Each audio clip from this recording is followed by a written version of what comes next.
All right, Andy, it's okay if I go ahead and get it started, my friend? Stephen, take it away.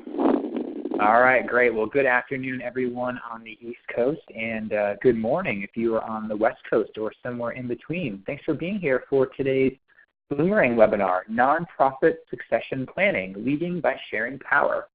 And my name is Stephen Shattuck, and I am the Chief Engagement Officer over here at Bloomerang. And I'll be moderating today's discussion, as always.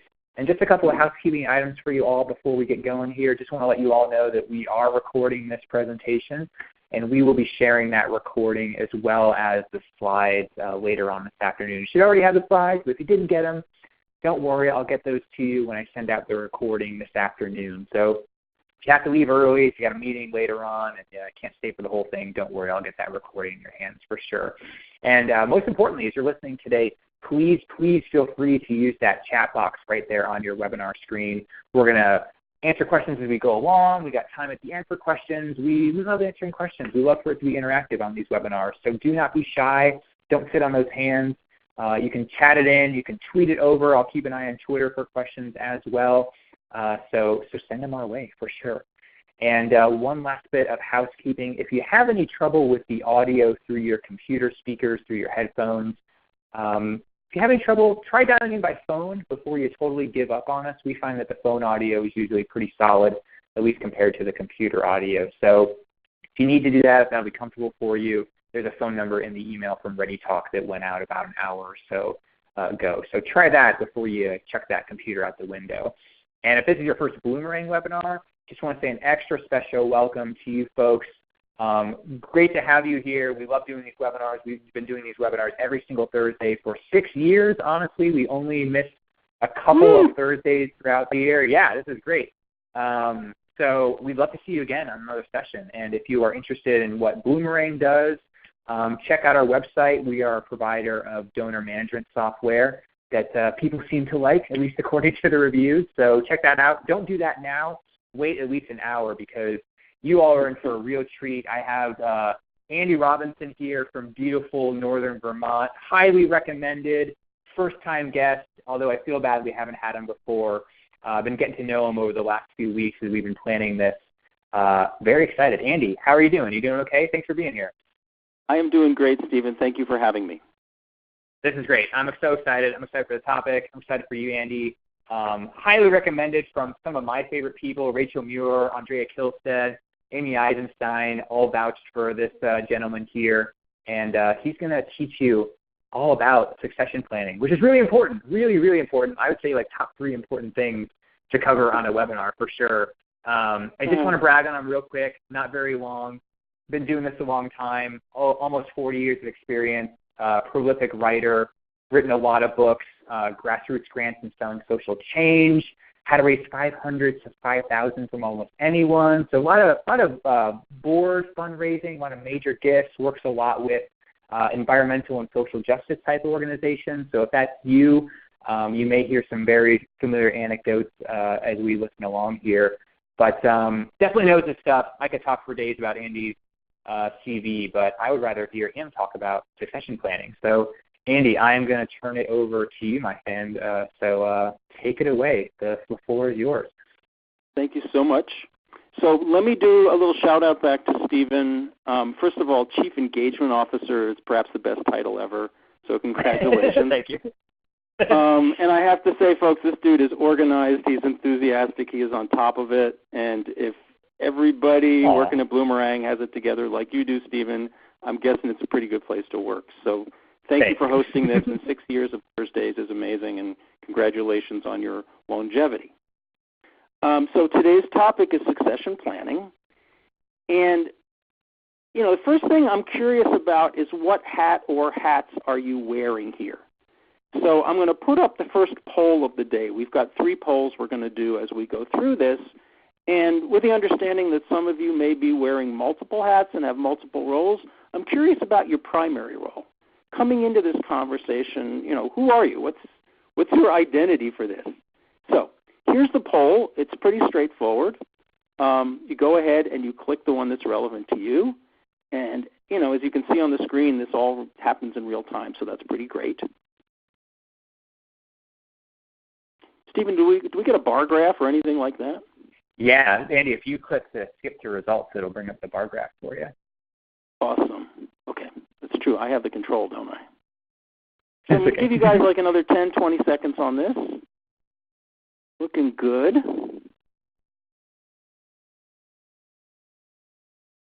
right, so we're going to close it. Here we go. Executive directors, about 38%. The other is interesting. We got a few founders in the room. Shout out to the founders. Board members, consultants, and we got like one funder or donor, so thank you for being here too. And this is helpful to me because it gives me a sense of who's in the room, and maybe that changes the content a little bit based on who's here, especially those of you who are here today as volunteers or board members, and you're doing this on your own time. That's awesome, and we thank you very much for being with us. So one of the questions you have to wrestle with as part of this succession planning conversation is about organizational lifespan. There are some groups that are designed to be here forever. For example, if you're a hospital, my guess is people are always going to need healing, right? That work doesn't go away. But there are some organizations that I think are meant to solve a problem and go out of business. And, an example of this might be if you're running a domestic violence shelter, and thank you for that work if you're doing that, your job eventually is to work yourself out of a job. You want to live in a community and live in a society where we don't have domestic violence. So you might say, our job is to be out of business in 1 generation or 2 generations, and it's obviously not tomorrow, but you were designed to win and declare victory. And there are examples of this in our lifespan, in our lifetime. At least I'm old enough, this is my lifetime. Many of you have heard of the March of Dimes. The March of Dimes started to end polio.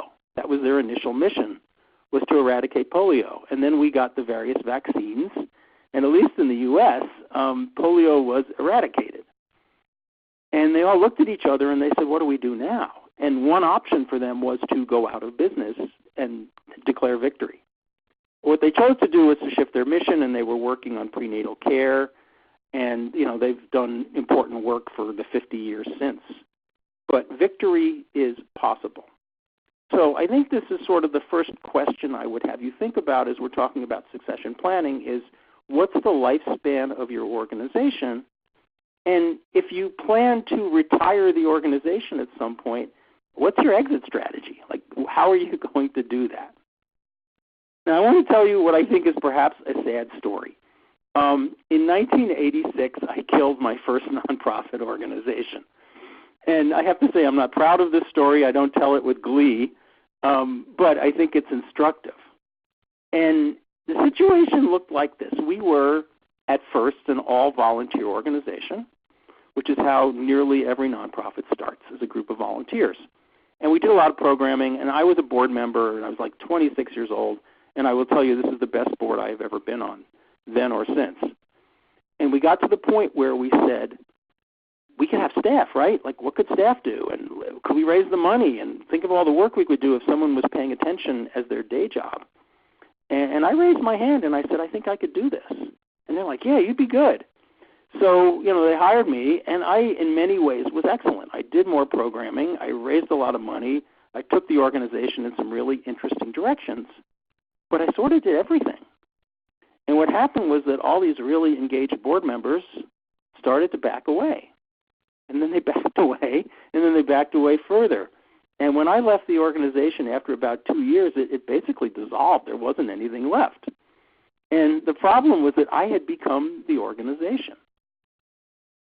And so, as it says here, I think I failed the first test of leadership, which is, how do I not do everything myself? How do I actually empower and support and train and develop other people so they can take leadership? So I'm going to quote my friend Kim Klein. Some of you may have had the privilege to work with Kim. She's a wonderful trainer and author and fundraising guru.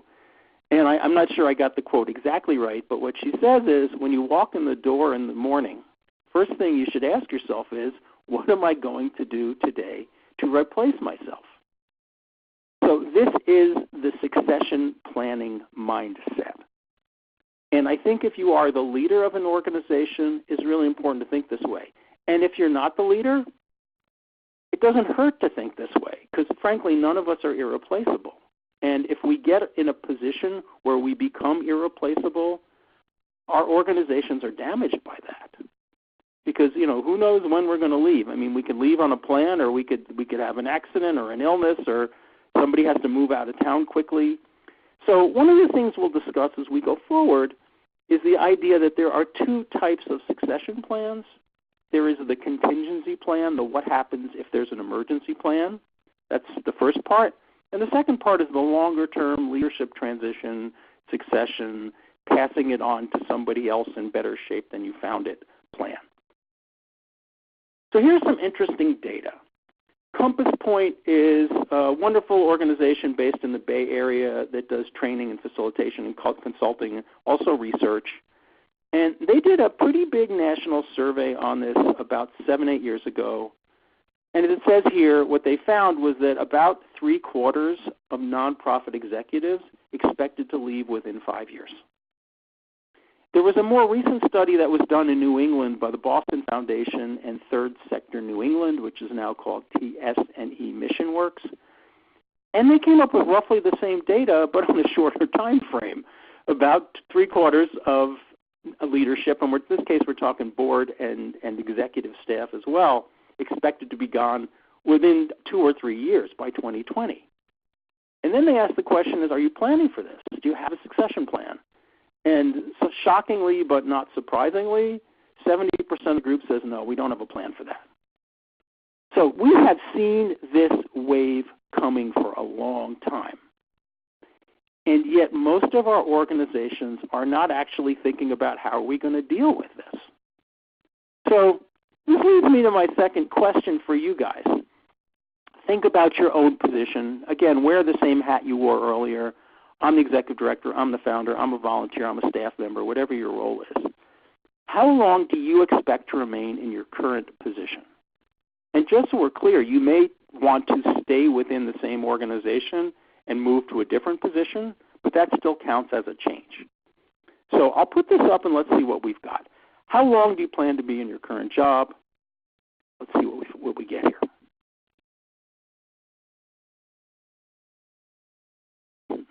Stephen, should I ask you this question? How long you want to be in your current job? I would stay at Bloomerang as long as they have me. Okay, good. I'm glad you're happy there. It's a good thing. Yeah, so this is interesting, folks. I'll close it in a second here, but what I'm seeing here mirrors the data pretty closely. All right, here we go. So if we're talking less than 3 years, half of the people on this call expect to be doing something different. That's big. And if we're expanding it to 3 to 5 years and we're including the whole, then again, we're in the same zone. Where about 75% of you expect to be moving on within the next 5 years. Lacking a plan, we improvise. And improvise isn't inherently terrible, but my experience is it's better to have a plan and improvise around that than to be doing 100% improvisation. So part of the question here is how we change and grow as an organization. And the leaders that you need at the beginning when you start and the skill set that they have and what they bring to the table is pretty different with a mature organization. And so the idea that the leader we have when we start is the same leader that's going to be effective 10 or 15 or 20 years later, it's pretty challenging. I want to teach you a way to think about this. This is a fairly classic model of thinking about how organizations change and grow over time. And there are many variations on this. This is one that I like because it's simple. It's called the 4 stages. I got this from a group called the Institute for Conservation Leadership, which I get to work with quite often. And I believe they adapted it from a man named Carl Mathiasen, who was an organizational development guru, very active for many years, passed away probably in the last 2 or 3 years. So at one end on the left is we have the volunteer-based organizations. These are the kitchen table groups, right?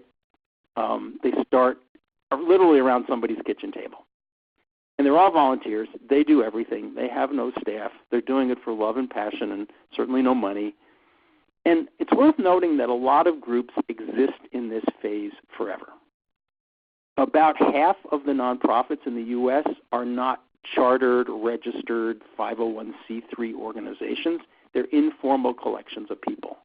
And a lot of good stuff happens at this most grassroots of levels. Sometimes what happens is that people will hire that first staff member and will open the office and we'll get a website and we'll get business cards, and it's known as the leap. It's sort of where we take that big jump. It's called the leap because it's scary. And sometimes you make the cross, sometimes you don't. The story I told you at the beginning was an example of a group that took the leap and didn't quite make it to the other side. Sometimes we move to the next stage. It's called shared governance. Sometimes it's called shared leadership. It's the idea that we have a balance of power between the staff and the board. People know their roles well. There might be enough staff people that people can specialize and do specific jobs. Sort of a sweet spot for a lot of organizations. And then down on the right, we have institutions. And I think you know what institutions are. They're big. They're muscular. They have a lot of power. They usually have quite a bit of money. And they also have challenges as well. And sometimes what I do, and this is another version of a succession planning exercise, sometimes what I'll do is I'll lay this out on the floor, like with blue tape, and I'll have people literally stand along the line.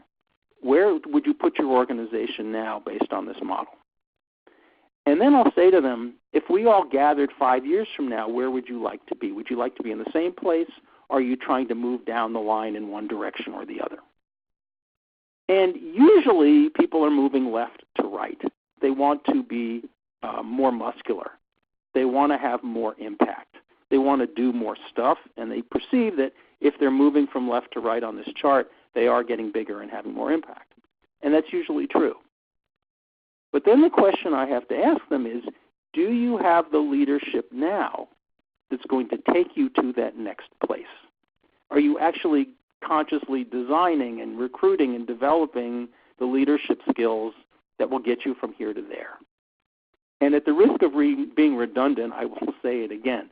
The skills you need as an all-volunteer organization to run something of that size and that scale is quite different from the skills you need as you're moving down the line. And so we have to be building and designing for where we want to be when we grow up, which is probably different from where we are now. So I'm going to pause for a minute, Stephen, and if you've got anything coming up on chat or questions, I would love to hear what people are saying, if there's anything I can answer at this stage. Doesn't look like there's been any questions yet. Looks like okay. Most people are just kind of responding to your poll. But folks, please do ask questions as we go along, because we'd love to answer them right away while we're still on the topic. Don't be shy. Yep. So I have some founders in the room, and founders are famous. Founders start things, right? They stir the drink. They make stuff happen, which is beautiful. And then, as many of you know, there's this thing called founder's disease or founder syndrome or founderitis. It has many names. And often founders will recreate the organization in their own image, and it'll come with whatever strengths and commitment and passion they bring, but it'll also come with whatever challenges or blind spots that they bring. So the transition from founders to the next round of leadership is often challenging. And there certainly are founders who have a lot of humility and step back gracefully, which is a beautiful thing. And I will also say, as a consultant, I feel like a lot of my work over the years has been trying to help manage that transition when it went sideways. So, we need founders, and we need them badly. And if you're one of those folks, I would have to say to you, just be aware of what your limitations are, and you want to design your organization and empower other people to lead as quickly as you can. Early in the process. And when there's a sense of shared ownership and collective ownership, then it's much easier to get to that next stage, whatever it is. So let's talk about the boomers for a minute. I'm a boomer. I'm approaching 62 years old. So I was born in the heart of the baby boom. And I got to tell you, there's a lot of entrenched leadership in nonprofit world where there are boomers who have reached a certain stage. Often they're in leadership, and they're dug in pretty good. And they've often done wonderful work. But there is this next generation, and they're coming up, and they're coming up fast. And some of them are bumping up against the boomer glass ceiling. So I don't know that we talk about this enough. But I think there has to be a process or a conversation or something to say to the folks, think about what you're going to leave behind and think about when the best time is to do that. And I've even seen situations where senior leadership has stepped back and taken a different position in the organization. An executive director might go back to being a program person or go step into a fundraising role or an outreach role and let somebody else lead the organization. It doesn't necessarily mean retirement, though it certainly could mean that. It could mean a different role or perhaps another life in another organization. So again, I don't know who's on the call. I'm not in a position to call anybody out personally. I don't know that I would do that. But this is an opportunity for self-reflection. And if you're one of those people, think again about what am I leaving behind here. Now, the question, this is sort of homework coming out of this. What are the leadership skills that we need, maybe we have, maybe we need to develop, that's going to take our group to the next place? And, you know, the next piece of that is how are we going to get those skills? Are we going to recruit for that? Are we going to learn them ourselves? Succession planning, I think, is as much about building a skill set as it is about finding new people. And then the second question here, and I'm going to jump into this in a minute, is what barriers get in the way of us doing this well? So this would be questions to have a conversation with. Like if we're not doing succession planning actively or thoughtfully or at all, why not? Like what's getting in the way? Now, I will propose that there are probably three barriers here. One barrier is the personal stuff. It's the hanging on really tight. There are leaders, and founders are one version of this, but not the only version, who really think their way is the best way, and that's how they lead. And I think where this comes from is a lack of trust or perhaps a fear that something's going to go wrong and they might get blamed for it. The second level here is organizational. Many, many, many organizations are under-resourced, understaffed.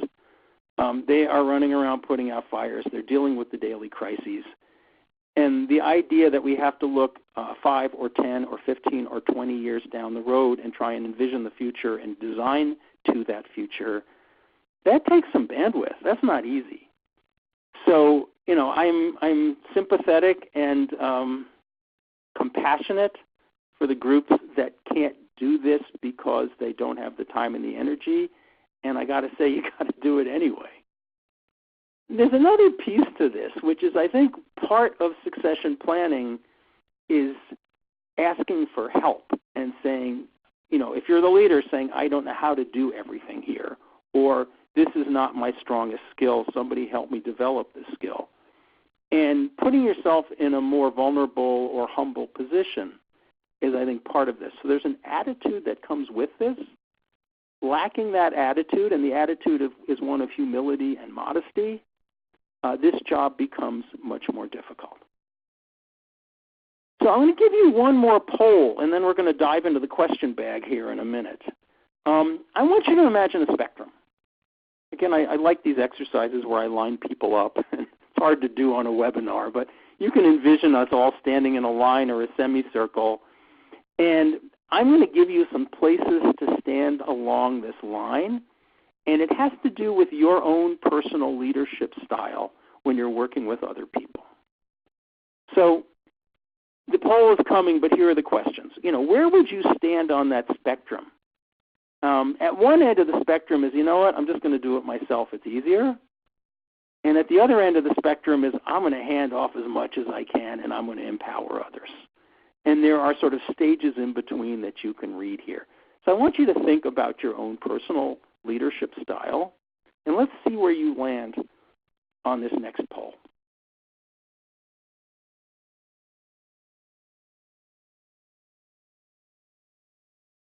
And of course, no one knows who is who, so self-revealing here isn't particularly scary. Where would you put yourself on this spectrum?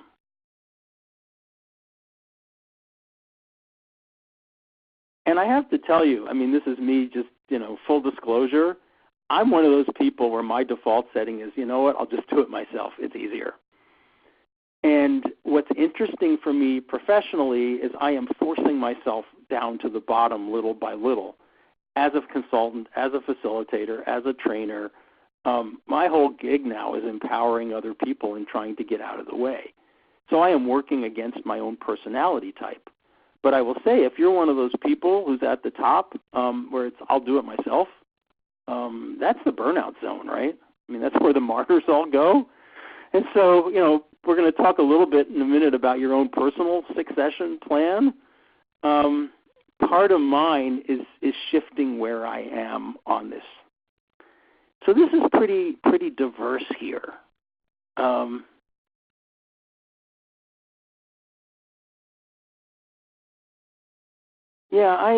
I think this is reflective of the sort of groups and people that I work with. And, one of the conversations to have with yourself and perhaps your colleagues is, where do we want to be on this spectrum? What's going to serve our organization best? All right, Stephen, let's dip into the question bag. Do you have anything that's jumping out at you that you think we should address? Yeah, we've got a lot of good ones here. So our last request definitely got people thinking here. A lot of people ask kind of a variation of the same question, Andy, which is, who decides when it's time for maybe the founder or the ED to move along? If they themselves aren't speaking up, is it the board? Is it chairman of the board? Who do you think should be able to make that call? Yeah. Well, hopefully it doesn't come down to somebody going up to somebody else and saying you're fired, right? I don't think that's the optimal way to do this. What I would, I sort of being technical and a little bit legalistic here, just to start this, the board of a nonprofit, the board members are the legal owners of the corporation. And if you have a founder who has become the executive director, they work for the board. And the board has the power to hire, fire, supervise, manage that person. Now, that's legalistic. The dynamics may be different. If you have a founder who's been there for 15 years, that person probably has most of the power. And so it can be challenging.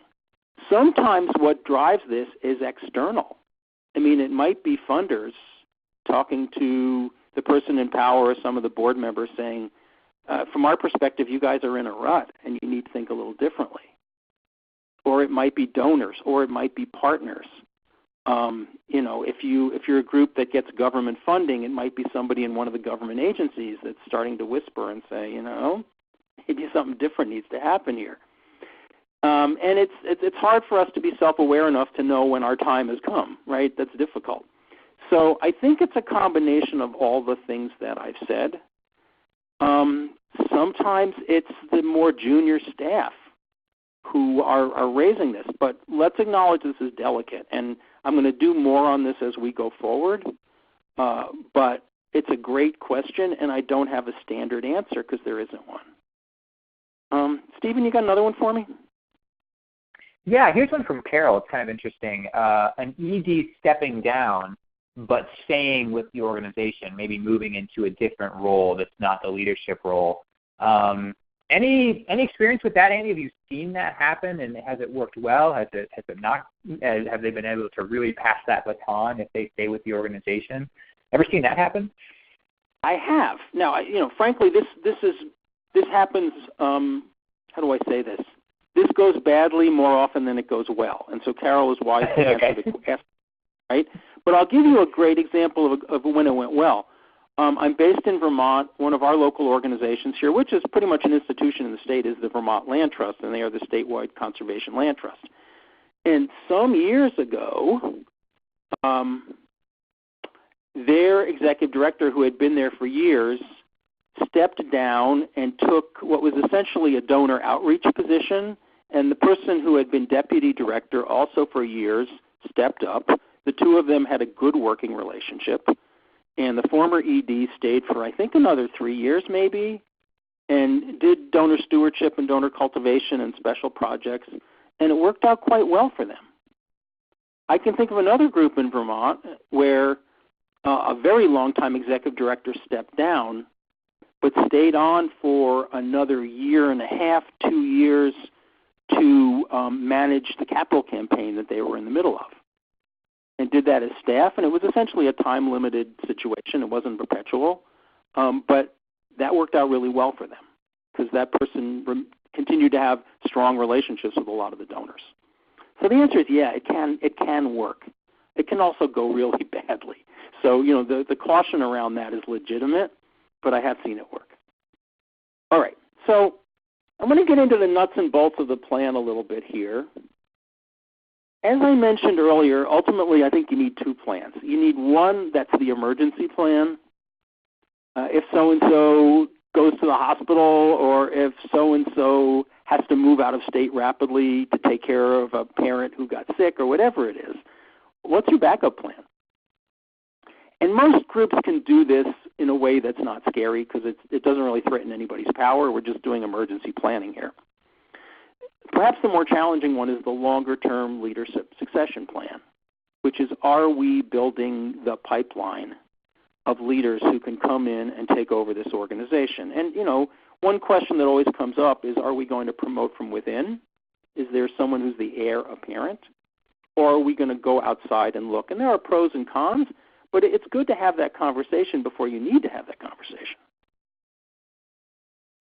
Things that you want to be thinking about as you're designing this plan. And in some ways, this is sort of a table of contents.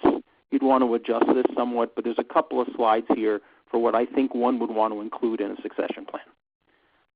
Calendar, timeline, and so I think you have to sit down with that long-time executive director at some point and say, what's your long-term plan? How many years do you expect to work here? Are you thinking about retirement? When might that happen? We need to plan for that. Now, frankly, nobody wants to be a lame duck, right? So that can be a challenging conversation, but I think it's one that has to be had. Second bullet I already mentioned, are we actually going to bring someone up from the inside, or do we consciously think we're going to go outside and look for someone new with new perspective? How will the roles change? How do we design for that? Then there's an interesting question about interim executive directors. Now, when I started coming up in this work, and as Stephen said, it was like 40 years ago, that was not a thing. That was not a job title. There weren't people who did that. But if you're in a bigger city now, it's harder to find in a rural area, but if you're in a bigger city, there are people who make their living as serial interim executive directors. And I've even seen interim development directors who came in to clean up a fundraising shop or boost it up before handing it off to the next person. And the interim job is usually 6 months, 12 months, 18 months, while the organization thinks about what's going to happen during its next phase. And the nice thing about this, it's not for every organization, but the nice thing about this is this person comes in with a very fresh eye and sometimes can make changes that nobody inside the organization has the wisdom or the courage or the vision to make. So that's an option, and it's something to think about. Now, the classic thing is there's often an internal interim executive director who's holding the fort till you hire somebody, and that's a different sort of thing, but you'd also think about that as an option. You need a communications plan, right? You need to share this externally. The world needs to know, as you're developing this plan, or certainly as you're implementing the plan, how you're going to talk about it. Transitions do cost money, and so you're going to want to think about, for example, if we have overlapping salaries, if we have two people holding down essentially the same position during a training period, we've got to pay for that. So what's this going to cost, and where's the money going to come from? I think the relationship transition plan is huge. one of the things that happens if you have long-term leaders is they tend to gather all the relationships into their pockets, and they know the funders, and they know the donors, and they know the partners, and the partners think about, oh, that's Sally's organization, or that's Jose's organization, and they really think about it as belonging to that person. And if that person leaves, you are rebuilding relationships from scratch. So you want to have a longer-term process to do that. And then finally here, let's have a party. I have seen long-term leaders forced out, which is, never pleasant but sometimes necessary, even in those circumstances. Especially in those circumstances, you want to have some sort of celebration to acknowledge the time and effort and years and work that they put in. So this is one of my favorite quotes on this. Part of leading well is leaving well. And it's something that we all want to be thinking about. Like, how am I going to leave this place well? Am I going to leave this in better shape than I found it? And what's the process for that? So this, again, requires some humility and some foresight, but those are good things to have. So question for you here. Do you have a personal exit strategy? Thinking about, I've already got the data that says half of you plan to be gone in the next 3 years, off to some other role or some other organization or some other chapter in your life. How are you getting from here to there? So I want to tell you 2 personal exit strategy stories from my own life. This is like 25 years ago. I started my consulting business. And the way I did it was, and I had day jobs to that point, right? I had worked in 5 different nonprofits, primarily doing fundraising. And in this case, I was development director at this organization. I'd been there for several years. And I went to my boss one day, and I said, I'm giving you 2 years' notice. And he looks at me, he's like, what are you talking about? I said, well, I'm going to start a consulting business. I'm going to teach people about fundraising, and I'm going to do facilitation, and I'm going to do it gradually. So my plan, if you approve this, is I'm going to go to 4 days a week for the next year because I think I can do my job in 4 days, and I'm going to start building up my practice on the side. And then when we get to year 2, we're going to hire my successor. I'm going to drop down to half-time.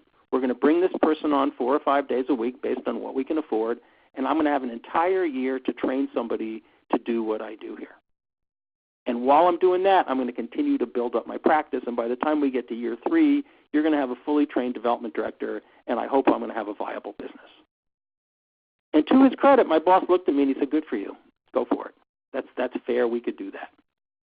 And so, long before I ever heard the words succession plan, I had created one for myself and for my organization. So it's not impossible. You can do it. Now, I'm at the age where I'm starting to think about what am I going to do when I stop working, and what do I want to leave behind in the work that I've been doing. So my current succession plan looks something like this. And this is a bit of a plug. I hope you'll honor me with that. I help to create and I help to run a 6-month program that trains facilitators, consultants, trainers through Marlborough College, which is here in Vermont. And the way it works is there is a 3-day intensive at the beginning, and there's a 3-day intensive at the end, and then there's basically 6 months in the middle where we have remote coaching and training and webinars and things like that. And what I'm hoping to do through this program, and we're in the 2nd cohort now, so we've had 38 people come through the program, is I'm basically trying to leave the campsite in better shape than I found it. I want to make sure there's people out in the world who are good trainers and good facilitators and good consultants who can pick up the slack of the work that I'm currently doing when I'm no longer interested in doing it. And this has been in my brain for like 10 years, and it's only launched in the last 2 years because it's taken a while for it to gestate and find a home. But I've been real intentional about it, and I would offer this up to you as an example of something that you can do in your own life, which is, what do I want to leave behind when I'm not working here, or I'm not working at all, or I'm not on this planet anymore? What's my legacy? So you can consciously build that. So one of my questions to you guys is, and this is really a good place to use the chat box, based on what we're learning today, how do we help each other do this better? What are the mutual support networks or educational tools or whatever that we can be sharing with each other, passing around, that would help us to think better the way I'm trying to teach you to think today? And so feel free to, fire up the chat box and give me your thoughts on this. And Stephen, I'm going to pick on you for a minute here. What do you think people need to do this better?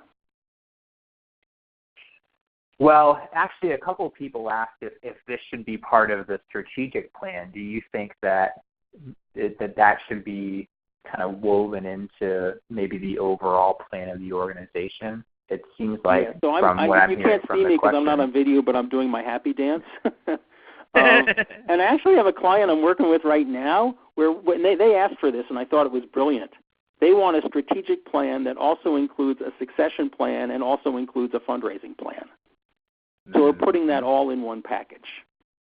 And, part of that is because the longtime executive director is roughly my age, I guess. I don't actually know. But is thinking about the next phase. So they are being conscious and vocal about that. So that's a good answer. Are there other questions that are coming up that you want to send to me? Yeah, a few people have asked, especially during your last maybe 3 or 4 slides, is how long should this process take? You mentioned, I think you said a 2-year, giving 2 years notice. Is that, did you pull that time frame out of a hat? Is that what you like to use, kind of 1 year, 2 years? What do you think? That's a great question. I don't want to project my own personal experience onto everybody and say I did it this way, therefore you should do it that way, because that ain't necessarily true. I just have to say it depends, right? I think for most nonprofits, if you had a longtime leader who said, I'm giving you guys a year or 2 to think about my next person, that seems totally fair to me. Because it takes a while, right? So I don't know that there's a specific answer to that. I'm seeing a question here from Ann. Hi, Ann Budner. Okay. How are you? This is a little one-off. You guys may remember the slide earlier where I showed you the transitions between stages of organizations, and it said leading board versus following board, and this is actually worth spending a minute on. Some organizations begin as a collective. It's a group of people that come together collectively, and that would be called a leading board because they are all in leadership together. Some groups form because a charismatic individual or two said, I want to have this organization. We need to address this problem. Here's an opportunity. And then that charismatic person brings some people around them to help to birth the organization. But it's about that charismatic individual. And in that case, it's more of a following board because they're following the lead of that leader. And it's worth saying that this is the DNA of nonprofits. It's usually one or the other. And it's also worth saying that the groups that start as a collective tend to have an easier time growing to maturity and fruition compared to the groups that spring fully formed out of one person's head. And that isn't always true, but that's often true. So, going back to the founding story sometimes can shed some light on what your opportunities are moving forward and how these transitions are going to work for you. All right, so I got a little more content. We're doing good on time here. I want you to imagine that you are the leader. Some of you, in fact, are. And I'm going to offer you 10 suggestions or thoughts or ideas for managing these transitions appropriately. In no particular order. First of all, I want you to hand off some tasks, especially the ones you like to do, not just the grunt work.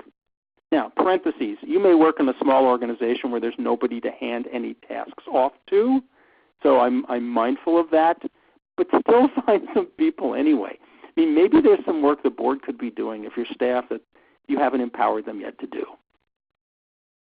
Second bullet here, do not be a perfectionist. Thou shalt not be a perfectionist. It's not always that your way is the best way. And part of building leadership gets to the next bullet, which is encouraging other people to try stuff that's out of their comfort zone. Let them fail. Don't be hypercritical about that. People learn by doing. And I think a great workplace is one where people get to experiment and try stuff. And, failure is just information, right? It's something you learn from. and then the next time you do it differently.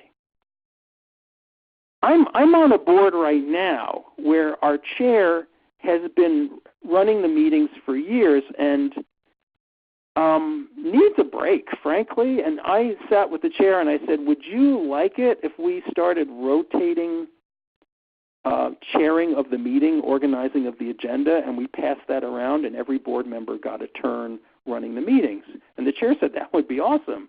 And part of my thinking is this is leadership development. I mean, people should know how to run a meeting. They should know how to put an agenda together. It's a skill you can learn. So I'm actually trying to model that in a group that I'm on. And I think if you are the alpha person and you run all the meetings, that's one more way that you're holding on to power. So see if you can share that a little bit. Love this. You have 2 ears. You have 1 mouth. There's a reason for that. And so I think good leadership is listening. And if you're one of those people who likes to talk, I would urge you to step back a little and create more space for others to talk and listen as thoroughly and as deeply as you can to what they're saying. So leadership doesn't look like one thing. It shows up differently based on gender or based on age or based on sexual orientation or based on race and social class. I mean, there's not one flavor of this. And we have to be mindful that it's going to look different in different organizations. And if you have a new leader who literally looks different from the old leader, then the leadership styles will be different. This isn't inherently bad. It's probably good. And so we have to be open to that and really sort of embrace the idea that leadership comes in many flavors, and let's try some different flavors. Now, this next one is a favorite of mine. I don't know if I have any Shakespeareans on the call, but there's a classic thing in the Shakespeare play where you have a king who's doing something stupid, and then you have the fool. And the fool is the one who tells the truth, even at the risk of being beaten, and sometimes is beaten. But the fool is always there to remind the leader when they're doing silly things or they're making a martyr of themselves or they're being an ass. And so it wouldn't hurt to have somebody in the office or in your organization or on the board who fills that function, who blows the whistle and say, wait a minute here, this is just too much. And you really want to honor that person and, not send them to timeout, not fire them, but actually say, good for you. Thank you for raising that. Term limits. Now, this is controversial. I'm a total believer in term limits for board members. I think we absolutely need to have turnover on our boards. The classic board term limit is, for example, 3 2-year terms or 2 3-year terms. That'd be 6 years total. And then you have to go away for a while. And, maybe you can come back later, or maybe you take a different role in the organization. You just volunteer, but you're not on the board. And I think it's healthy for groups to have turnover. And I'm starting to think about term limits for executive directors. Just because we all have our own blind spots. And I have to say, I know people who've been executive directors for 20 years straight and are incredibly effective. And that is totally possible. But more often than not, I've seen the opposite. And people get into ruts and their organizations join them in that rut. So I'm proposing this as an idea. I'm not totally committed to it myself, but I think it's worth talking about. I think you need to think about transition planning, succession planning, the way you think about retirement if you're organized. And it's you make a plan, and then you put away a certain amount of money every month or every year, and you have a financial planner. And this is, very mainstream culture, so I'll acknowledge that. But, boy, having a plan is good in that circumstance. And I think it's the same thing for transition planning. You want to have benchmarks, and you want to have a calendar, and you want to be handing things off or building up leadership within the organization in a way that you can benchmark and track. Finally, thou shalt have a will. And this would be an interesting exercise if you are, again, the primary person in the organization, perhaps your founder, long-term leader. Get yourself a cup of coffee or a glass of wine or a beer or, soda, whatever you like, and sit down at the table and write it up like a will. When I leave the organization, this is what I want to leave behind. This is what I want to see. And once you've got it and you're comfortable with it, I actually encourage you to share it with other people and use it to start a conversation about what's the next phase going to look like. And I think that's really transparent leadership, is to name, this is my vision, and I'm putting it out there, And oh, by the way, this implies that I'm not going to be here forever. Now, if you are not the leader, this came up earlier. It's like, what happens if you've got someone who's entrenched and you don't know what to do about moving them along? I don't have a lot to offer here because this is hard. But I would say this. First of all, do your homework. And part of the doing your homework is to try and check around. Now, you don't want to gossip grotesquely behind people's backs. But I think it's okay if you have a theory or an idea to talk to people quietly about it and say, are you seeing this? Are you noticing that? What are you and start to see if there is a peer group who feels the same way that you do. You want to be strategic, and what I mean by this is the way you want to frame this, and this is really the last bullet, is you want to focus on why this is good for the long-term health of the organization as opposed to why this leader is a problem and we need to get rid of this person. It's always about the long-term health and viability of the organization. It's never about a personality, and frankly, I don't think it's usually about a leadership style, but it's more of the conversation, okay, how long do we think we're going to be in business? Well, we need to be in business for another 100 years. Okay, what are we doing now to create the leadership that's going to carry on a generation or a generation after that? How are we doing that? Like, what's our plan for that? And I don't know that that's entirely safe, but I think it's a safer conversation than going after somebody individually or personally. So I'm thinking that's most of what I've got here. There's some resources. You all get the slide. You have the slide deck. So for those of you who want to do further reading, here are some things that I found that I think might be helpful to you. So feel free to do whatever homework would be appropriate. I'll do a little shout out. I'm doing a little Vermont Day today. I'll do a little shout out to Common Good Vermont, which is our essentially our local statewide nonprofit network and support system. And they have a pretty good website. It's the last bullet. And there's some nice succession planning stuff there. So anything else that you want to bring up? And Stephen, again, if you don't mind filtering and feeding stuff back to me, I'd be grateful because there is a lot here. Yeah, there's a lot, and I should say we probably won't get to all of them, but thank you to everyone who has asked questions. I haven't seen a bad question in here, so my challenge is to pick out perhaps the most interesting, not that there are uninteresting ones, but here is one that I thought was pretty interesting that maybe we haven't covered yet. I'm going to leave the name off just in case we need to protect some identities, but it sounds like, Andy, this is coming from a current ED founder who is thinking about stepping down soon. They're wondering how do they talk to their board for the first time about that desire without maybe freaking them out. She thinks that maybe they'll be surprised to learn that they may want to be stepping down soon. So what about from the ED who wants to step down, wants to put the succession plan in place, ideas for approaching the board and letting them know for the first time? Okay, so my initial thought is the longer the time frame, the lower the stress. And if you're giving them 3 months notice as opposed to 6 months or 12 months or 24 months or whatever it is, the stress is inversely proportional to the amount of time. So think about your time frame first. The second thing I would do is I would have you look around internally, talking to yourself here and saying, is there or are there people within the organization that you think could take this place over and do a good job? And, maybe someone's not there yet, but they're groomable and you see some potential. So that's the second mental thing is this something where I've got people internally that could do this work well? Third thing I would do is I would think about a couple of immediate steps that you can present to them. I wouldn't necessarily dump an entire plan on them and say, here, approve this, because I'd want the board to be part of creating that plan. But I think about the next step or two. Like maybe there's some research in terms of let's collect some transition plans from other organizations. Or let's invite 3 board members from 3 different organizations who went through leadership transition recently to come to our board and let's do a little panel and do a Q&A and say, how did you do this and what did you learn and what was surprising and what was challenging and how did you solve that and what surprised you? And so I'd want to learn from peers. And I think if you show up with a timeline and maybe some thoughts on who the next leader might be and specifically some next steps that the board could take to implement the plan, then I think the stress level goes down. Next question. So come to them with a little bit of a plan. That makes sense. Cool. I don't want a fully baked plan because I want them to help participate in that planning process, but I would put down the first 2 or 3 breadcrumbs for them to lead them down the path. Cool.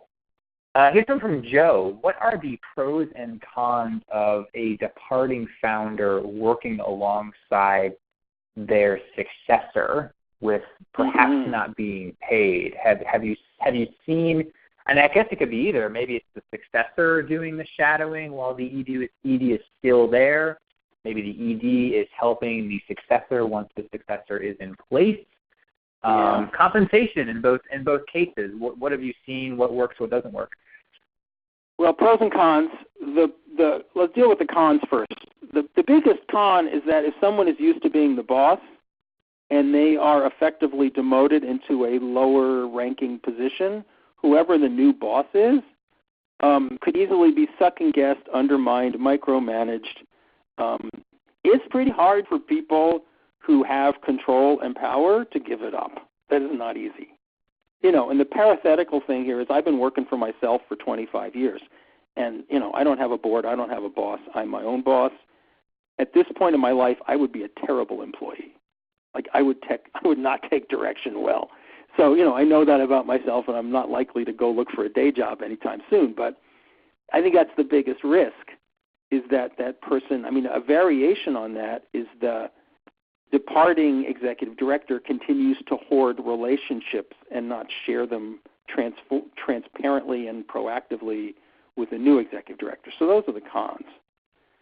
And I'll give you one more, which is it's also possible that the board will continue to defer to the old leader rather than the new one.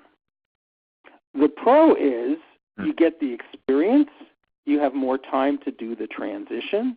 There may be some skill set where the former executive director who's sticking around really wants to do and can do well and is grateful to not be the leader and have the heartache and the headache that comes with being the leader and would step into a more modest role and enjoy it a lot and would bring a lot to the organization. So where I land on this is I think it's about personality. If you have a departing leader who is reasonably modest and reasonably humble and listens well and doesn't take up a lot of space, then that person could be a real asset. And if you have someone who is, throws their weight around a little more, it's going to be harder to keep them around. So I guess that's my best answer. Should we do another one? Good answer. Yeah, why don't we do one more since we're coming up on the hour? Yeah, while you're doing that, I'm going to queue up. I'll queue up this next slide here because I'll just give you the homework, which is you need to be thinking about how you're going to implement what we've talked about today. And while you're thinking about that, give me one more question. I love this one. I've been saving it. Fear over losing a donor or many donors because a founder who is very attached to maybe those donors or the mission or the organization itself, they're sort of intertwined. How do you deal with that? Yeah, so, my first response to this is boy. And I feel you. Whoever brought it up, I know exactly what you're saying. One of the points I made earlier is that there's a cost to transition planning, and one of the costs might be the loss of a few donors who are more loyal to the individual who is leaving than they are loyal to the organization as a whole. And if you have a long-time ED who's, embedded in many ways, both good and bad, that's a total risk. And there's 2 or 3 things you can do. Number one is you are looking to have a conscious handoff of that relationship. And, in the ideal world, the departing CEO, executive director, board chair, whoever it is, goes to lunch or sits down for coffee with these donors one-on-one and brings along the heir apparent and says, Martha, I'm introducing you to Juanita, who's going to be taking over my position. And Juanita is awesome, and I'm so excited. And I hope that you will show the same generosity and respect to Anita that you showed to me. And so I want this ritual handoff. That would be optimal. That isn't always going to happen, and lacking that, you will lose some donors, and frankly, you have to budget for that. You have to plan for that. I want to show you a couple of resources. This is my latest book, and it's pretty relevant to this subject, actually. What every board member needs to know, do, and avoid. There might be a chapter in there on long-term planning and succession planning. So please look for the book if that's of interest to you. And then here are my websites. I do this thing called Train Your Board. Train Your Board is a book. Train Your Board is, what is it now? It's everything. It's a website. It's a blog. It's an e-news. It's a video training series. Anyway, one of the things that I get today as a result of doing this is I get a list of everyone who's registered. And so you will get an invitation from me saying, welcome to Train Your Board. And I'm pretty modest. I'm like sending out emails maybe twice a month, three times a month. Sometimes it's things like, here's a free webinar. So I'm going to add you to my list, and you will hear from me. If you get too much email, if it's not useful to you and you want to unsubscribe, I'm totally fine with that. I never track it. But I would like to invite you in. And then if you choose to step out, that's fine. But please know that you will hear from me, and part of my job is to keep you educated about this stuff if you want to be. So I'm excited to have you be part of the family. And I think that's my work. Do you have announcements, Stephen? I do. My only announcement is to say thank you. We owe you a huge debt of gratitude for taking an hour out of your day and more to prep for this, making it happen. So I just want to say thank you to you, Andy, for sharing your knowledge and your experience. Your years of wisdom. Obviously, you've been doing this a long time. You've seen it all. So I told you all it's going to be good. Hopefully, you all enjoyed it. I sure did. I learned a lot. So thank you for being here. Please buy Andy's book. I mean, honestly, it's obviously he's a wealth of knowledge here. You're going to get an email from him. I would definitely reach out, especially if you are near him geographically. Although, with these webinars, you can talk to anyone from across the country. Sure, so and reach let out me to jump Andy. in for a second. I'm going to go backwards here because I have slide control. If there are questions that I didn't get to answer today that you really want answered, there are the websites. You can pull my email address off of there, and you can just send me an email. You can call me up, and I'll do my best to answer your questions. So don't feel like if you've missed out today, this is your only chance. I'll try and serve you in the future if I can. I love it. Very kind offer. Take advantage of it. So he's a good guy, too. This is awesome. And we've got some excellent webinars coming up. We got a special Wednesday webinar. So if Thursdays are bad for you, I don't know why they would be because it's Thursday now and you're listening. But Wednesday at 1 o'clock, we're going to talk about digital fundraising, but from a little bit of a different lens. We're going to take a pretty different approach to this of maybe getting your house in order before you jump into the digital fundraising world.